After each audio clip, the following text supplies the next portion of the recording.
पाटील, विधिमंडळातील सहकारी दिलीपराव मोहिते पाटील, अतुल बेनके, रुपाली चाकणकर, पोपटराव गावडे, सुरेश घुले, दिलीप काळभोर, संजय काळे, राजाराम कांचन, गणपतराव फुलोडे, प्रदीप गारटकर, अरुण गिरे, दादा पाटील पराटे, देवेंद्र शेठ शहा, किरणताई वळसे पाटील, कल्पनाताई आढळराव पाटील, बाळासाहेब बेंडे, विष्णू हिंगे, राजेंद्र गावडे, रवींद्र करंजकिले, पांडुरंग पवार, प्रमोद पराड, विवेक वळसे पाटील, मानसिंग पाचुनकर, त्याच्यामध्ये राजेंद्र कोरेकर, सुषमाताई शिंदे, विशेषतः शिरूर लोकसभा मतदारसंघातील उपस्थित असणारे सर्व सन्माननीय आमचे उमेदवार, सर्व कार्यकर्ते, सर्व पदाधिकारी, सर्व आमचे आंबेगाव परिसरातील जमलेले सगळे सहकारी, पत्रकार मित्र, बंधू भगिनींनो, माझ्या तरुण मित्रांनो, सुरुवातीलाच आपल्या सगळ्यांच्या साक्षीनं राष्ट्रवादी काँग्रेस पक्षामध्ये प्रवेश केलेले शिवाजीराव आढळराव पाटील, अरुण गिरे, सुनील बाणकेले, संतोष डोके, रवींद्र करंजकेले, लक्ष्मण काचोळे, अंजली थोरात, कल्पनाताई आढळराव पाटील, पूजा कड, चांदेरे आणि असंख्य कार्यकर्ते, मी आता सगळ्यांची नावं घेत नाही, ह्या सर्वांनी जो राष्ट्रवादी काँग्रेस पक्षामध्ये प्रवेश केलेला आहे त्याबद्दल मी त्यांचं मनापासून स्वागत करतो आणि त्यांना एक चांगला निर्णय त्यांनी घेतला। कुठल्याही परिस्थितीमध्ये दिलीपरावांनी सांगितलं त्या प्रकारे मान सन्मान सगळ्यांचा राष्ट्रवादी काँग्रेस पक्षामध्ये त्या ठिकाणी ठेवला जाईल। जुना नवा असा वाद आमच्यामध्ये आम्ही होऊन देणार नाही आणि एक जीवाने एक दिलानी माझ्या पुणे जिल्ह्याच्या सर्वांगीण विकासाच्या करता, माझ्या शिरूर लोकसभा मतदारसंघाकरता सगळेजण मिळून ह्या महायुतीच्या सरकारच्या माध्यमातून कामं करतील ह्याबद्दलचा विश्वास मी सुरुवातीलाच आपल्या सगळ्यांच्या साक्षीनं व्यक्त करतो। तसं बघितलं तर आजची ह्या परिसरामध्ये होणारी सभा ही शिरूर लोकसभेसाठी अमोल नाही तर अनमोल आहे असं म्हणायला काही हरकत नाही। माझ्या आधी अनेकांनी पूर्वीचा इतिहास सांगितला, प्रत्येकाने आपलं मन मोकळं केलं, प्रत्येकाने आपल्या मनामध्ये जी खंत आहे ती बोलून दाखवली आणि याच्याकरता काही दिवस मला लागले। मी सगळ्यांना वेगवेगळं भेटत होतो, वेगवेगळी चर्चा करत होतो। लोकसभेच्या निवडणुकी आता बरोबर 40व्या दिवशी मतदान आहे आपलं, त्याच्या आधी 6 दिवस बारामती लोकसभा मतदारसंघाचं मतदान आहे। पण माझ्या शिरूर, माझ्या मावळ आणि माझ्या पुणे या 3 लोकसभा मतदारसंघाचं मतदान हे 13 तारखेला 40 दिवस राहिलेले आहेत। शिवाजीरावांना निवडणुकीची माहिती आहे, अनुभव आहे, त्यांनी त्याच्याबद्दलची पार्श्वभूमी सांगितली, दिलीपरावांना आहे, तुम्हाला आम्हाला सगळ्यांना आहे। निवडणुका आपल्याला नवीन नाही, पाठीमागच्या काळामध्ये मला आठवतं आहे राष्ट्रवादी काँग्रेस पक्षाची स्थापना झाली त्यावेळेस आंबेगाव तालुक्याचे राष्ट्रवादी काँग्रेस पक्षाचे अध्यक्ष हे शिवाजीराव आढळराव पाटील होते। दिलीपरावांच्या प्रयत्नातनं जो आपला भीमाशंकर सहकारी साखर कारखाना, ज्याच्यातनं तुमच्या माझ्या परिसरामध्ये एक आर्थिक बळकटी मिळाली, एक ह्या परिसरामध्ये संपूर्ण चित्र बदलून गेलं, आर्थिक सुबत्ता आली, त्याच्यामध्ये मुख्य प्रवर्तक म्हणून दिलीपराव काम करत होते। नंतर शिवाजीरावांच्यावर पण त्यांनी ती जबाबदारी दिलेली होती। मला आठवतं आहे, मला जसं राजकारणाचं थोडं बहुत कळायला लागलं तसं ह्या परिसरामध्ये एक निवडणूक झाली, रामकृष्ण मोरे वर्सेस ज्ञानेश्वर खैरे, आणि त्याच्यामध्ये अचानक रामकृष्ण मोरेंनी एक तरुण सहकारी, तरुण नेता या नात्याने खेड लोकसभा मतदारसंघ नाव होतं त्याच्यामध्ये यश संपादन केलं। त्याच्यानंतरच्या काळामध्ये आपल्याच तालुक्याचे सुपुत्र किसनराव बाणकेले यांनी देखील लोकसभेची निवडणूक जिंकली। त्याच्यानंतरच्या काळामध्ये नानासाहेब नवले आणि मी बारामती लोकसभा मतदारसंघातनं 91ला उभे राहिलो, खेडमधनं ते स्वतः उभे राहिले, विठ्ठलराव गाडगे पुण्यातनं उभे राहिले, त्यावेळेस नानासाहेब आणि मी त्या ठिकाणी निवडून आलो। त्याच्यानंतर लगेचच निवृत्तीशेठ शेरकरांना आपण उमेदवारी दिली, ते निवडून आले। त्याच्यानंतरच्या काळामध्ये राष्ट्रवादी काँग्रेस पक्ष नवीन पक्ष अस्तित्वाला आला 9 जून 1999ला आणि सगळ्यांनी स्वतंत्र निवडणुका लढवल्या। काँग्रेसचा उमेदवार असताना देखील अशोक मोहोळ राष्ट्रवादी काँग्रेस पक्षाचे निवडून आले आणि ती 99ची निवडणूक आपण जिंकली। दिलीपरावांनी सांगितलेली गोष्ट खरी आहे. 2004ला असाच प्रसंग आला आणि पक्षाने सांगितलं की अजून एक टर्म त्यांना देऊ, परंतु त्यावेळेस अशोक अण्णा, शिवाजीराव आढळराव पाटील, प्रकाश मस्के, विश्वास येनपुरे आणि बहुतेक 1-2 कोण होते, असे सर्वांना आम्ही फिरवायचो आणि सगळ्यांना भाषण करायला सांगायचो की पक्ष जो देईल उमेदवार त्याला आम्ही त्या ठिकाणी निवडून देऊ, त्याचं काम करू. पण त्यावेळेस अशोकराव मोहोळांना असं वाटलं की एकट्या राष्ट्रवादीचा आपण निवडून आलो, आता तर 2004ला राष्ट्रवादी आणि काँग्रेस एकत्र आलेली आहे, आघाडी केलेली आहे, त्यामुळं तर निवडणूक सोपीच आहे. आणि त्याच्यातून ज्या प्रकारे निवडणुकीमध्ये त्यांनी लक्ष द्यायला पाहिजे तसं लक्ष दिलं नाही. आणि शिवाजीराव दादांनी शिवाजी महाराजांच्या भाषेत सांगायचं गनिमा काव्वा केला, कुणाला कुठं त्या ठिकाणी थांबवलं तर गाव पॅक होतं. पूर्वी गाव पॅक व्हायची, आता होत नाही. मला आठवतं सुरुवातीला एक म्हणलं, दादा गाव पॅक झालं, आता ती पोरं म्हणतात पॅक झालं का, बघतोच तुझ्याकडं. त्याच्यामुळं अलीकडं नवी पिढी वेगळा विचार करते. महिलांना सुबत्ता दिलेली आहे, महिलांना मान सन्मान दिलेला आहे, त्याही निर्णय प्रक्रियेमध्ये आलेले आहेत. पुढच्या वर्षी तर महिलांना आता आरक्षण लोकसभेला विधानसभेला मिळणार आहे. आताची निवडणूक नाही, परंतु 2029ची निवडणूक या देशामध्ये संपूर्ण देशातनं महिला ह्या देखील 1/3 निवडून जाणार आहेत. त्याच्याबद्दलचं बिल पण पास झालेलं आहे, तोही आपल्याला काळ बघायला मिळेल. त्याच्यामध्ये कुठल्या महिलांना संधी मिळेल. परंतु हे सगळं होत असताना शिवाजीरावांनी जे कष्ट घेतले आणि 2004ला राष्ट्रवादी काँग्रेस पक्ष फुल स्विंगमध्ये होता, सगळ्यात जास्त आमदार निवडून आले होते. तिथं भुजबळ साहेब का आर पाटील मुख्यमंत्री होणार अशी चर्चा होती. पण अचानक पक्षांनी वरिष्ठांनी त्याच्यामध्ये 4 मंत्रिपद आणि 4 खाती जास्त घेतली आणि मुख्यमंत्रीपद सोडलं. विलासराव पुन्हा दुसऱ्यांदा मुख्यमंत्री झाले. हा काळ पण आपल्याला माहिती आहे, मला पुन्हा ते उगाळत काढायचं नाही. पण त्यावेळेस राष्ट्रवादीची हवा राज्यात होती. मी आर पाटील, दिलीप वळसे पाटील, जयंत पाटील, सुनील तटकरे, आम्ही सगळी यंग टीम तिथं काम करत होतो आणि त्याच्यातनं एक चांगला समाजामध्ये मेसेज गेलेला होता आणि त्याच्यामुळंच आपण नंबर 1ला पोचलेलो होतो. पण तिथं देखील आम्ही, मला वाटतं त्यावेळेस 2004ला माझ्या माहितीप्रमाणे विलासला उभं केलं ना, विलासला आणलेला 2004ला उभं केलं नाही, 2004ला अशोक मोहोळांना त्यांनी पराभूत केलं. 2009ला ध्यानीमनी नसताना पुन्हा निवडणूक आली. पुन्हा मला नेहमी वाटायचं, मी जिल्ह्यामध्ये राष्ट्रवादी काँग्रेस पक्षाचा कार्यकर्ता म्हणून काम करत असताना प्रत्येक तालुक्यामध्ये राष्ट्रवादी निवडून आली पाहिजे अशा पद्धतीनं मला वाटायचं. आणि तशा पद्धतीनं मावळामध्ये देखील आपल्या बापरासाहेबांच्या नंतर आपण यावेळेस सुनीलला निवडून आणायला प्रयत्न केला. अशा सगळ्याच तालुक्यामध्ये आपण आपले उमेदवार निवडून आणले. तसं मला वाटायचं की आपल्याला इथली पण जागा ही मिळाली पाहिजे. शिरूर हा लोकसभा मतदारसंघ झाला, मतदारसंघाची फेररचना झाली आणि त्याच्यातून शिवाजीरावांनी तर अक्षरशः 2009ला देखील ते काही लाखांनी निवडून आले. मला वाटलं नव्हतं की एवढ्या यश ते मिळवतील. आम्हाला वाटलं की विलासरावांचे नातेसंबंध खूप मोठ्या प्रमाणावर आहेत, त्याच्यातनं काही यश मिळेल, परंतु काही यश मिळालं नाही. पुन्हा 2014 तेव्हा तर मोदी लाट आली, त्याच्यातनं तर शिवाजीरावांनी 3 लाखाचाच टप्पा गाठला. त्याच्यानंतर 2019 मी विचार केला की बाबा काही केलं, 2004, 2009, 2014 ही बाबा काही आपल्याला यश मिळवून देत नाही. मग काय करायचं विचार केला. माझी डॉक्टर अमोल कोल्ह्यांची ओळख होती आणि मी त्यांना बोलून घेतलं. ते होते शिवसेनेत.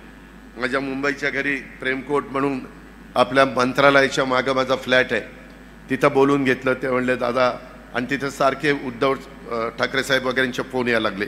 मी त्यांचा फोन घेतला काढून आणि म्हणलं आता फोन तुम्ही कोणाचा घेऊच नका. मी माझ्याकडे घेतला. त्यांना म्हणलं आता तुम्हाला राष्ट्रवादीमध्ये यायचं. ते म्हणलं नाही दादा, माझा हा पिंड नाही, मी एक कलाकार आहे, मी आज मालिकेमध्ये काम करतोय, माझं एकंदरीत राजकारणाशी दोघांना पण संबंध नाही. म्हणलं नाही, कारण मी विचार केला की बाबा ह्या बाबाला जर आपल्याला राष्ट्रवादीला यश मिळवून द्यायचं म्हटलं तर मागं कुणी कुणी काय काय केलं त्यावेळेस माझ्या लक्षात आलं, राजकीय लोक एखादा उमेदवार पराभूतच होत नाही म्हटलं की अभिनेत्याला काढतात. कधी अमिताभ बच्चनला काढलं, कधी हेमा मालिनीला काढलं, कधी धर्मेंद्रला काढलं, कधी गोविंदाला काढलं, म्हणजे निवडणुकीला काढलं, नाहीतरी कुठलं काढलं. कधी अशा त्यांना वेगवेगळ्या पद्धतीनं राजेश खन्नाला उमेदवारी दिल्लीमध्ये दिलेली होती. जिथं उमेदवार पराभूत होत नाही तिथं त्या ग्लॅमरचा फायदा घ्यायचा, सेलिब्रिटीचा फायदा घ्यायचा आणि त्याच्यातून नेमकं त्या काळामध्ये ती मालिका जोरात चालली होती आणि ती मालिका बंद पण केली नाही निवडणूक आयोगाने. आम्हाला वाटलं चला निवडणूक आयोग आपल्याला त्यांनी चांगल्या पद्धतीनं निर्णय दिलाय आणि ती मालिका आमच्या भगिनी बघायच्या आणि त्याच्यात उमेदवार म्हणून आम्ही त्यांना नेलं की सगळे स्वागत करायचे आणि एकदम वातावरण बदलायला लागलं. वातावरण बदलायला लागलं तसं त्यांनी आम्हाला सांगितलं होतं खर्च मी करणार नाही. मी म्हणलं 3 मतदारसंघाची जबाबदारी दिलीप वळसे पाटील घेतील, 3 मतदारसंघाची जबाबदारी अजित पवार घेईल, काही करू नका, फक्त प्रचाराला वेळ द्या.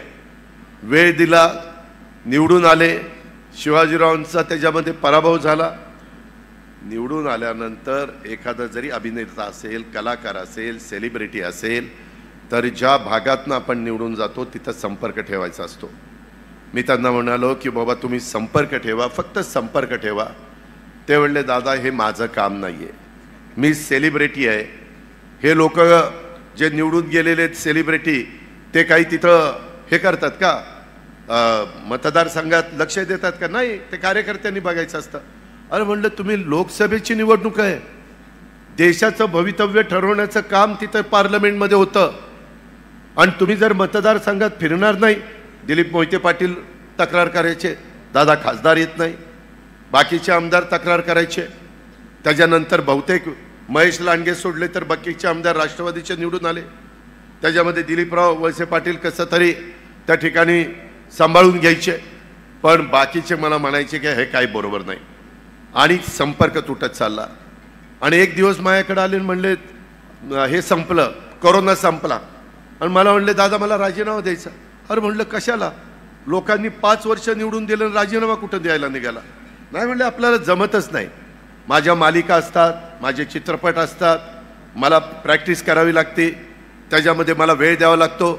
मालिकेचं शूटिंग रात्री उशिरापर्यंत चालतं. ही गोष्ट खरी आहे. मगाशी कोणीतरी सांगितलं ते फोनवर पण त्यांचा कॉन्टॅक्ट व्हायचा नाही, कारण ते त्यांच्या त्या कामाला जास्तीचं महत्त्व द्यायचे. मित्रांनो, ज्यावेळेस आपण समाजाचं हित डोळ्यासमोर ठेवून राजकीय क्षेत्रात आणि सामाजिक क्षेत्रामध्ये काम करण्याचा निर्णय घेतो त्यावेळेस काही गोष्टी आपल्याला बाजूला ठेवाव्या लागतात. जे शिवाजीरावांनी स्वतः खासदार झाल्यानंतर त्यांचाही बिझनेस होता, ते पण डिफेन्स मिनिस्टरीला लागणारे जे काही स्पेअर पार्ट्स आहेत ते त्या ठिकाणी तयार करायचे. पण त्यांनी जनतेचा जे प्रश्न आहेत त्याला अग्रक्रम दिला आणि त्याची ती पुस्तिका मी आत्ताच तुमच्या सगळ्यांच्या समोर प्रकाशन केलं. मी फार बारकाईने ते पाहत होतो.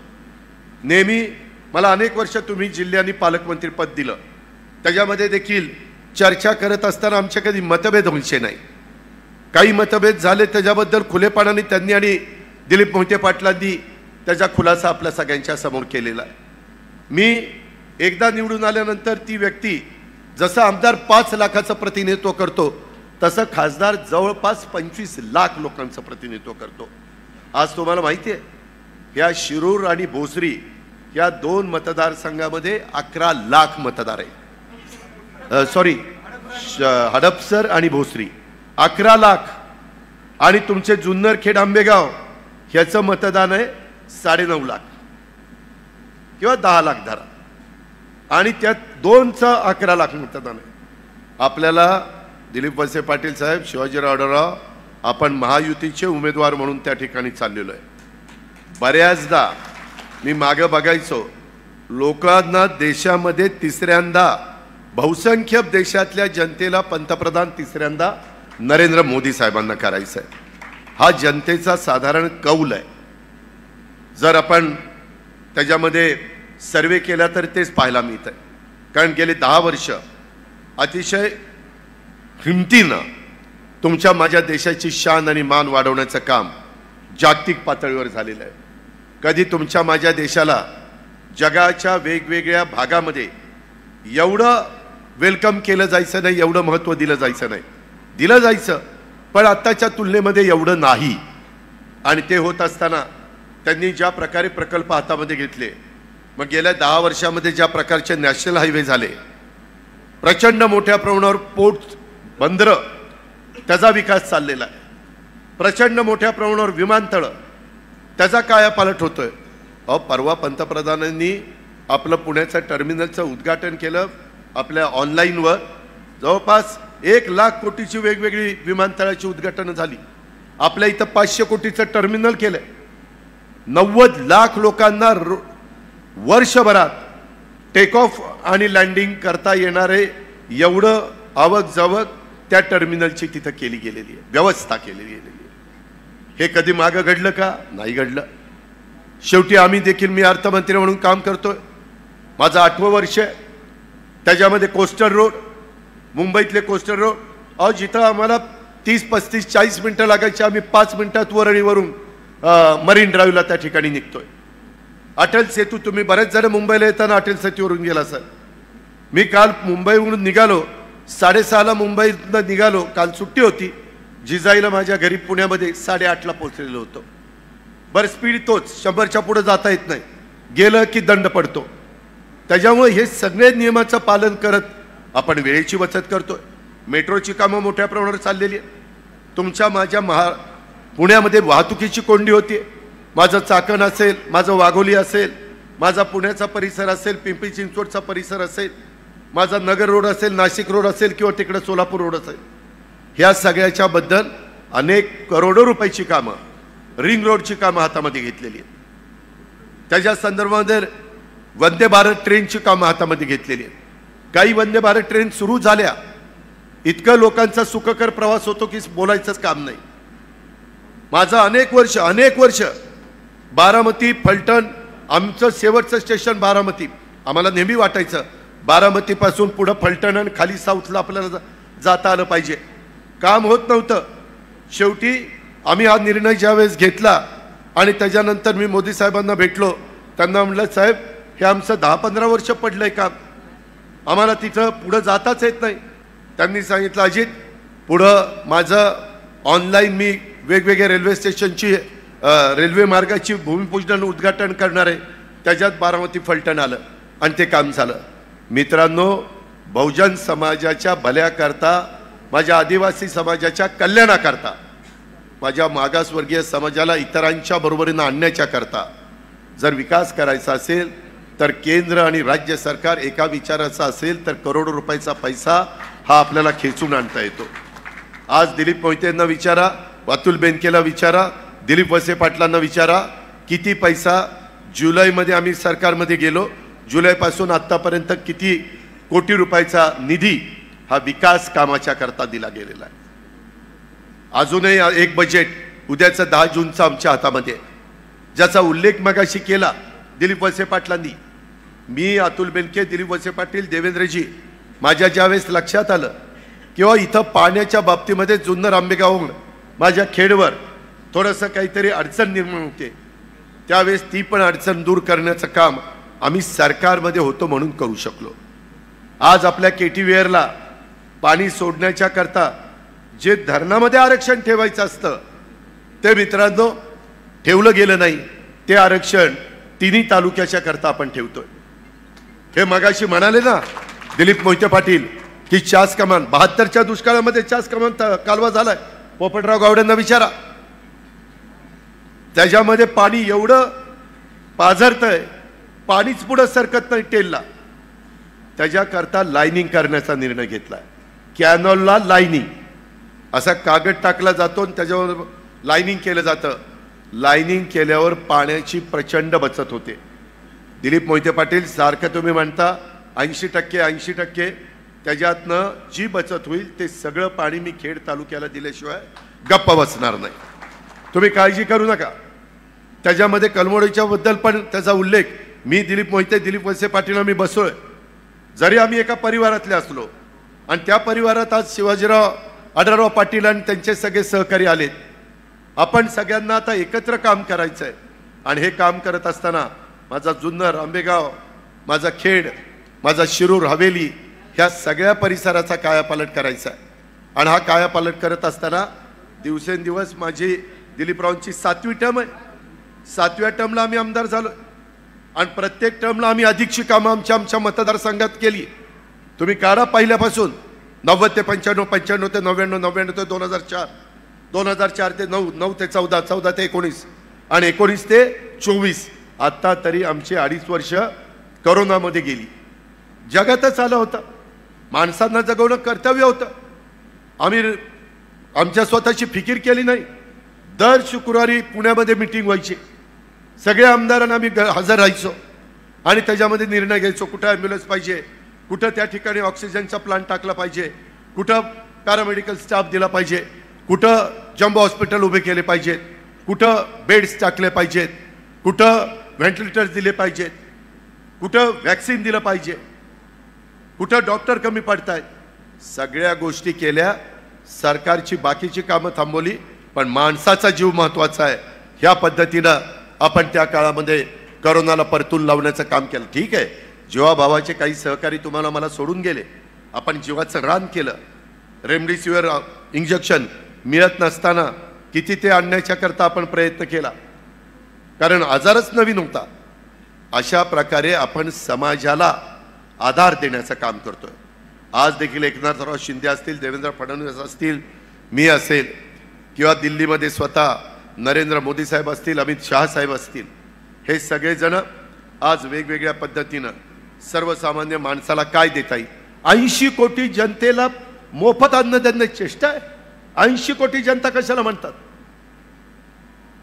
पूर्वी 600 रुपये तुम्हाला संजय गांधी निराधारला होते, नंतर 1000 केले, आता 1,500 केले.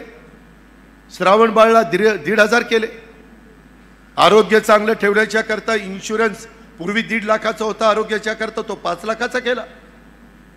कुठलीही व्यक्ती आरोग्याच्या बाबतीमध्ये कुठं माझ्या घरी बापाकडं आईकडं पैसा नाही म्हणून मला उपचार घेता येत नाही किंवा मला उपचार दुसऱ्यावर करता येत नाही, हे घडू नये म्हणून हॉस्पिटल, वेगवेगळ्या प्रकारचे उपजिल्हा हॉस्पिटल, त्याच्यामध्ये ग्रामीण हॉस्पिटल, ही सगळी कामं आपण त्या बाबतीमध्ये करतोय.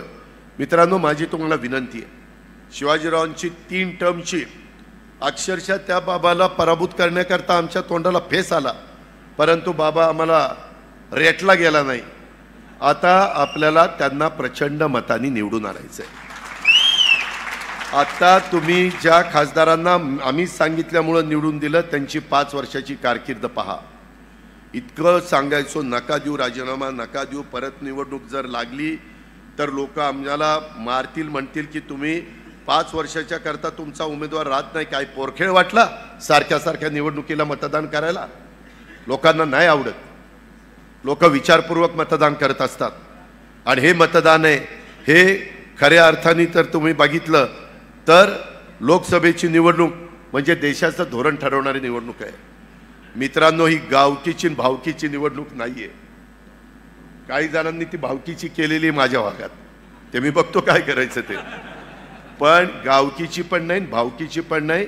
140 कोटी जनता, 18 पगड जाती, 12 बलुतेदार.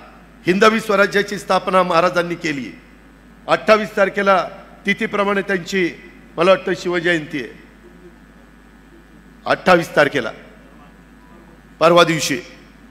मित्रांनो, हे सगळं आज ही सगळी कामं करत असताना आम्ही अनेक वर्ष विचार करत करत आपलं तुळापूरचं, आपलं वडूचं छत्रपती संभाजी महाराजांचं स्मारक, शिवनेरीला पायथ्याशी मला अतुल बेनके मागे लागला होता. तिथं आपण चांगल्या प्रकारचं पर्यटक आल्यानंतर कशा प्रकारचे शिवाजी महाराजांच्या काळातली हत्यारं होती, कशा प्रकारे तो काळ होता, तो समजून सांगण्याच्या करता आपण तिथं निधी मंजूर केलेला आहे. साईबाईंचं स्मारक, त्यांचा वाडा तिथं सापडलेला आहे, ते तिथं आपण त्या ठिकाणी करतोय. क्रांतीवीर लौजी वस्ताद साळवे त्यांचं स्मारक अतिशय भव्य दिव्य पुण्यामध्ये करतोय. कुठल्याही जाती धर्माला हे सरकार आमचाही सगळ्यांचा विचार करतोय, ही भावना आम्ही सगळेजण अष्टविनायकाच्या संदर्भात विविध वेगवेगळ्या प्रकारच्या सुविधा त्या देण्याच्या करता आपण तिथं मदत करतोय। अशा अनेक गोष्टी, मी कितीतरी गोष्टी तुमच्याकरता सांगू शकेल। आज खऱ्या अर्थाने आपल्याला पुणे आणि नाशिक हा त्रिकोण पूर्णच करायचा आहे। त्याच्याशिवाय खऱ्या अर्थाने माझ्या इथल्या शेतकरी वर्गाला, माझ्या इथला छोटा मोठा व्यवसाय करणारा भाजीपाला उत्पादक असेल किंवा फळ उत्पादक असेल, द्राक्ष उत्पादक असेल, त्याचा माल दुनियेमध्ये कुठेही पाठवायला सोयीचं होणार आहे। याकरता आपल्याला प्रयत्न करायचा आहे। मगाशी शिवाजीरावांनी सांगितलं तशी वाहतुकीची कोंडी ती आम्ही सोडवतोय आणि त्याच्याकरता केंद्राचा निधी लागतोय। बाबांनो, आपलं बजेट आहे 6 लाख कोटीचं, त्याच्या कितीतरी पट अधिक केंद्राचं बजेट आहे। केंद्र म्हणजे अख्खा समुद्रासारखा आहे आणि म्हणून आपल्याला मोदी साहेबांना सपोर्ट करण्याच्या करता खासदार निवडून पाठवायचे।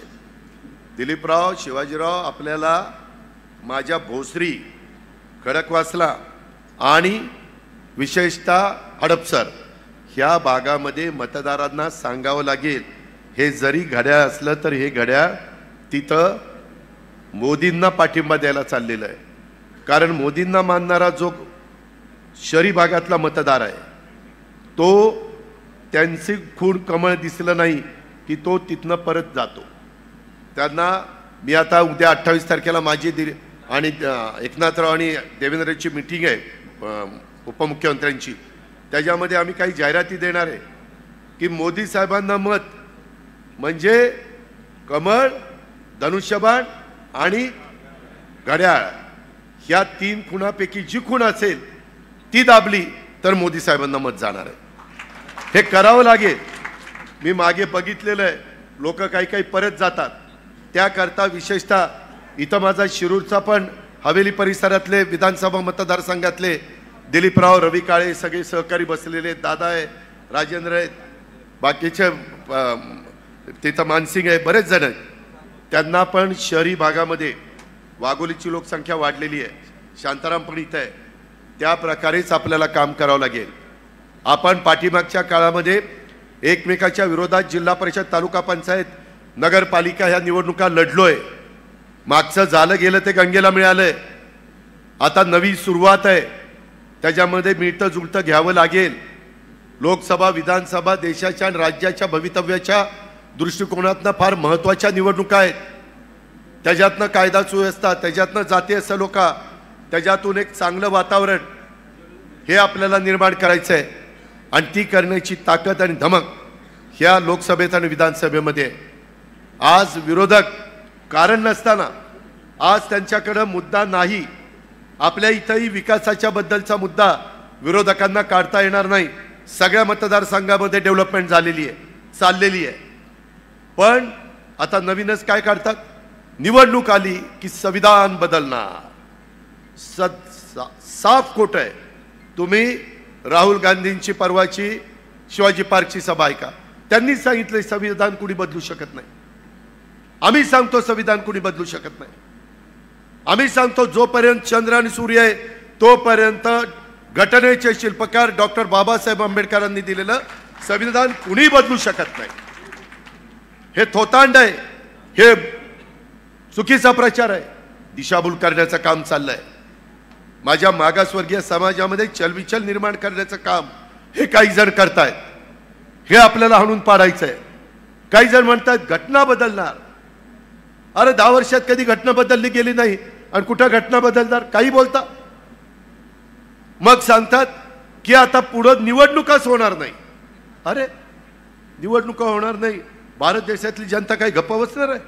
निवडणुका होणार नाही। इंदिराजींनी त्या सर्वोच्च पदावर असताना इमर्जन्सी आणीबाणी आणली, लोकांनी नंतर राग व्यक्त केला, त्यांनाही पराभूत केलं। हा इतिहास आहे आपला।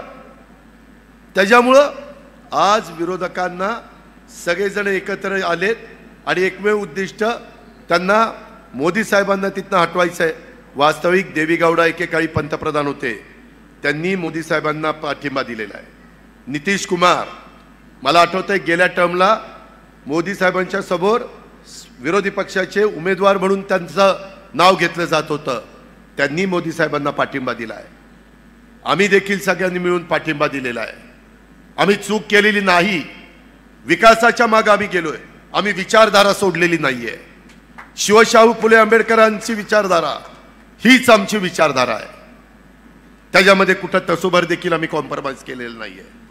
पण शेवटी राज्याचं भलं झालं पाहिजे, देशाचा विकास झाला पाहिजे. देशाची अर्थव्यवस्था 5व्या क्रमांकावर आहे जगात, ती 3ऱ्या क्रमांकावर आणायची आहे. $5 ट्रिलियन ही अर्थव्यवस्था गाठायची आहे. त्याच्याकरता प्रचंड काम करावं लागणार आहे, प्रचंड विकास करावा लागणार आहे. हे सगळं आज नवी संसद केली का, तर आमच्या महिला तिथं आल्या, 200-250 महिला वाढल्या, संसदेची संख्या 800 पर्यंत गेली, तर त्यांना बसायला जागा नको का? उद्याची 50 वर्ष डोळ्यासमोर ठेवून आखणी चाललेली आहे. चंद्रयान आपण तिथं चंद्रावर गेलो, सगळ्या बाबतीमध्ये प्रगती चाललेली आहे. आज आजूबाजूची राष्ट्र वाकड्या नजरेने बघत नाहीत. मागच्या वेळेस पुलवामामध्ये पहाटेच जाऊन त्यांच्यावर बॉम्बार्डिंग केलं, परत पाकिस्तान जी गबगार पडलाय ती गबगारच पडलाय. कारण मजबूत नेता असावा लागतो. आज तुमचा आंबेगाव तालुक्याचा विकास का झाला? दिलीप वळसे पाटलांच्या सारखा मजबूत नेता तुम्हाला मिळाला म्हणून विकास झाला. शिवाजीराव आढळरावांनी पण खासदार असताना का साथ दिली की तालुक्याचा भलं होत आहे. विरोधाला विरोध करणं हे कुणी त्याच्यामध्ये मनात ठेवलेलं नाहीये. आणि त्याकरता आपला जिल्हा तर एवढा झपाट्याने पुढे चालला, एवढं नागरीकरण होत आहे. त्याकरता आपल्याला आपल्या विचाराचे आमदार, आपल्या विचाराचे खासदार, आपल्या विचाराचं केंद्र सरकार, आपल्या विचाराचं राज्य सरकार हे आल्यानंतर प्रश्न ताबडतोब निकाली लागतात, काढता येतात. PMRD आपलं ते आपल्या माझ्या बारामती लोकसभा मतदारसंघात, शिरूर लोकसभा मतदारसंघात येतं. तिथले प्रश्न आहेत, त्याच्या संदर्भामध्ये काही महानगरपालिकेचे दोन्हीचे प्रश्न आहेत, नवीन गावांचे प्रश्न आहेत, शास्त्रीकराचे प्रश्न आहेत, इतर करांचे प्रश्न आहेत. त्या सगळ्याच्या संदर्भामध्ये आम्हाला त्याचा बारकाईनं अभ्यास आहे. आमचा उद्याचा आम्ही दिलेला उमेदवार, मी आज ह्या जाहीर सभेच्या निमित्तानं दुपारी मी सुनील तटकरेंची रायगडमधली उमेदवारी महायुतीचे उमेदवार म्हणून जाहीर केली. शिरूर लोकसभा मतदारसंघामध्ये महायुतीचे उमेदवार शिवाजीराव आढळराव पाटील हे उद्याच्याला तिथं उमेदवार राहणार आहे. तुम्ही गाळ बसू नका, तुम्ही कामाला लागा. आपल्या समोरचा उमेदवार आधीपासून कामाला लागलेला आहे. तो डायलॉगबाजी करण्यात वस्ताद आहे. त्याच्यामध्ये डायलॉगबाजी करणं म्हणजे चित्रपटात आणि तुमच्या मालिकेमध्ये ठीक आहे, नाटकामध्ये ठीक आहे. जनतेच्या समोर घाम गाळावा लागतो, काम करावं लागतं. ते काम करण्याची धमक त्या शिवाजीराव आढळराव पाटलांच्यामध्ये आहे. त्याचा अनुभव आपण 15 वर्षाचा घेतलेला आहे. त्यांची 15 वर्षाची कारकीर्द काढा, यांची 5 वर्षाची काढा. जरी आम्ही त्यांना निवडून आणण्याच्या करता जीवाचं रान केलं, आम्ही काही मनकावडे नाही. आम्हाला वाटलं नाही की बाबा ह्यांना निवडून आल्यानंतर ही बाबा राजीनामा द्यायला निघेल, हे बाबा म्हणेल मला राजकारण नकोच. ते म्हणतात माझं कामच नाहीये. अरे काम नाही तर उभा का राहिला? तिथं वेगवेगळ्या प्रकारचे चित्रपट काढत बसायचं होतं आणि एकीकडेच म्हणायचं मी छत्रपती शिवाजी महाराजांची भूमिका करतो, मी छत्रपती संभाजीराजांची भूमिका करतो. अहो 2022ला why I killed Mahatma Gandhi, तुम्ही नथुराम गोडसेची भूमिका केली ना. हे कसं काय केलं? हे पटलं का तुम्हाला? तुम्ही ती भूमिका केलेली सांगता, ही भूमिका केलेली सांगा. बघू काँग्रेसवाले तुमचा प्रचार करतायत का?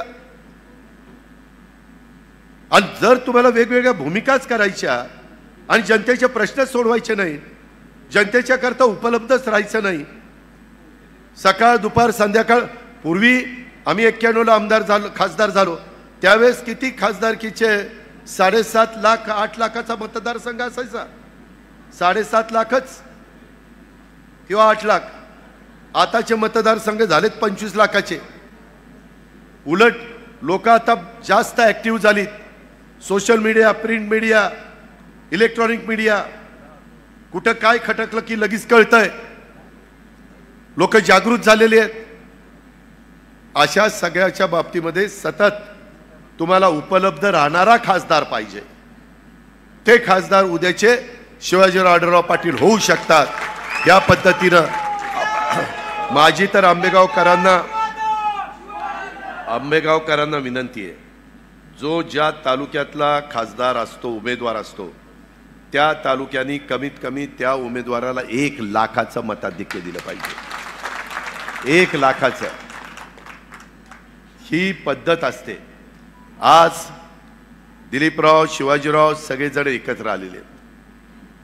त्यांच्या जोडीला तिथं भारतीय जनता पक्ष पण आहे, त्याच्या जोडीला आठवले साहेबांचा पक्ष आहे, रासप महादेव जानकरांचा पक्ष आहे, सचिन थोरातांचा पक्ष आहे, कवाडांचा पक्ष आहे, सदा खोतांचा पक्ष आहे।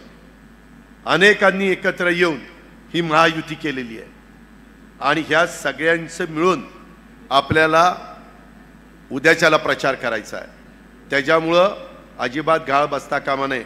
आता काही पहिल्यासारखं मगाशी दाखले काहींनी दिले तसं खासदारकीला एक, आमदारकीला एक असं नाही। आता दोन्हीकडेच आपल्याला घड्याळ चालवायचं आहे।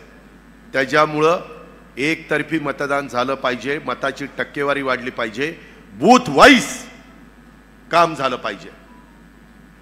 तुम्ही बाकीचं उगीच मी उठायचं आणि दुसऱ्याच गावात जायचं, अरे तुला कोण तिथं विचारते, तुझं गाव बघ ना बाबा, पहिलं गाव बघ, तुझा वॉर्ड बघ, तुझी भावकी बरोबर आहे का बघ। मला तर भावकीमुळे फार अनुभव आला। तुझी त्याच्यामध्ये ही बघावं लागतंय तर पुढचं सगळं जमतंय। हा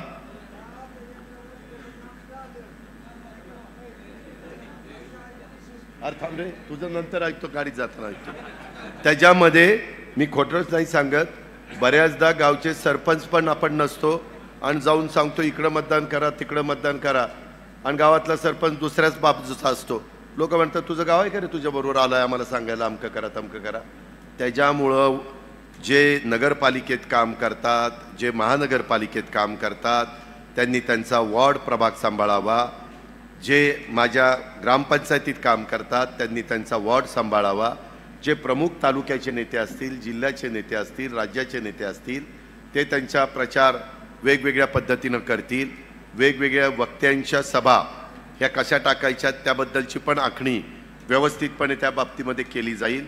बोलताना गाव पातळीवर देखील घोंगडी बैठका किंवा काही करत असताना, आदिवासी भागात जात असताना सगळीकडं काही लोकांनी काही वेगळं मत व्यक्त केलं तर ऐकून घ्या, त्याला समजावून सांगा की बाबा नाही रे, असं असं आहे, आपण ह्याच्यातनं असा मार्ग काढतोय। मार्ग काढण्याची धमक आणि ताकद महायुतीमध्येच आहे आणि केंद्रामध्ये NDA सरकारमध्येच आहे, मोदी साहेबांच्या मध्येच आहे। हा विश्वास त्यांना त्या ठिकाणी द्या आणि त्या पद्धतीनं प्रचंड मताधिक्यांनी आपल्याला शिरूर लोकसभा मतदारसंघाची जागा निवडून आणायची आहे। त्यामध्ये कुठेही राग लोभ ठेवू नका। माझं नावच टाकलं नाही, माझं नाव घेतलं नाही, दादांनी 20 नावं घेतली, माझंच नाव घेतलं नाही। मी नावं घ्यायला आलेलो नाही, मी सभेत मार्गदर्शन करायला आलोय।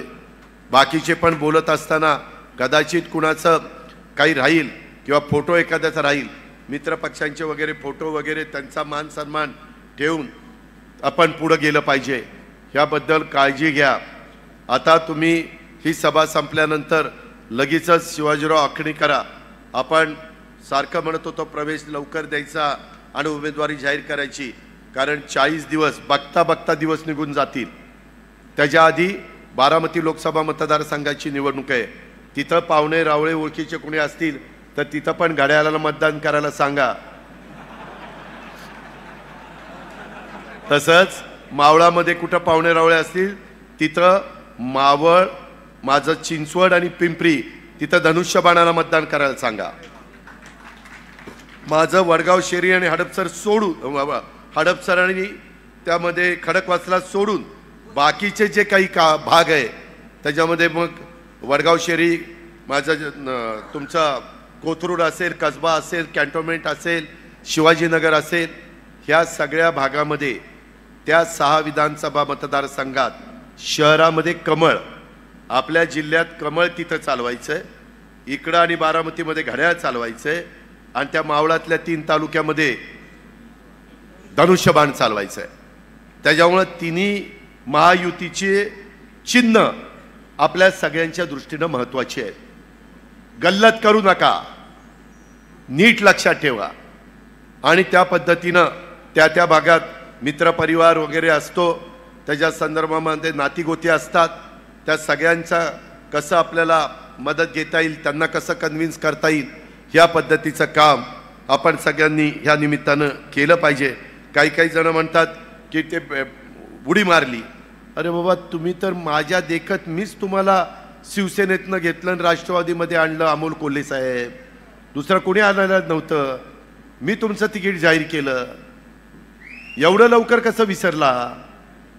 उलट हे घर वापसी झाली. तुमची तरी घर वापसी नाही झाली. तुम्ही तिथनं शिवसेनेत गेला तर तुमची घर वापसी, पण शिवसेनेत गेल्यावर घर वापसी म्हणायचं का मनसेत गेल्यावर घर वापसी म्हणायचं का आणखीन कुठं गेल्यावर घर वापसी म्हणायचं, तो संशोधनाचा भाग आहे. त्याच्या खोलात मी जास्त जात नाही. पण मित्रांनो, भावनिक होऊ नका. चित्रपट पाहताना, मालिका पाहताना तेवढ्यापुरतं आपण तिथं पाहू आणि नंतर आपण आपल्या कामाला लागू. खासदारकीचं बटन दाबत असताना 5 वर्षाच्या करता बऱ्या वाईट काळ जो आपल्यावर येईल, त्या काळामध्ये साथ देणारा कोण आहे, त्या काळामध्ये धावून येणारा कोण आहे, त्या काळात सहकार्य करणारा कोण आहे आणि मागचा त्या व्यक्तीचा अनुभव काय आहे, ह्या सगळ्याचा साकल्याने विचार करा. मला खात्री आहे, मला विश्वास आहे की हा साकल्याने आपण विचार करत असताना तुमच्या सगळ्यांच्या समोर शिरूर लोकसभा मतदारसंघामध्ये शिवाजीराव आढळराव पाटील आणि घड्याळ हेच नाव तुमच्या समोर आल्याशिवाय राहणार नाही. त्याकरता सगळ्यांनी मनापासून प्रयत्न करा आणि महायुतीचा उमेदवार प्रचंड मताधिक्यांनी लोकसभेमध्ये पाठवा, हीच आग्रहाची, नम्रतेची, कळकळीची विनंती करतो आणि पुन्हा एकदा या सर्वांचं मनापासून स्वागत करतो आणि थांबतो. जय हिंद, जय महाराष्ट्र.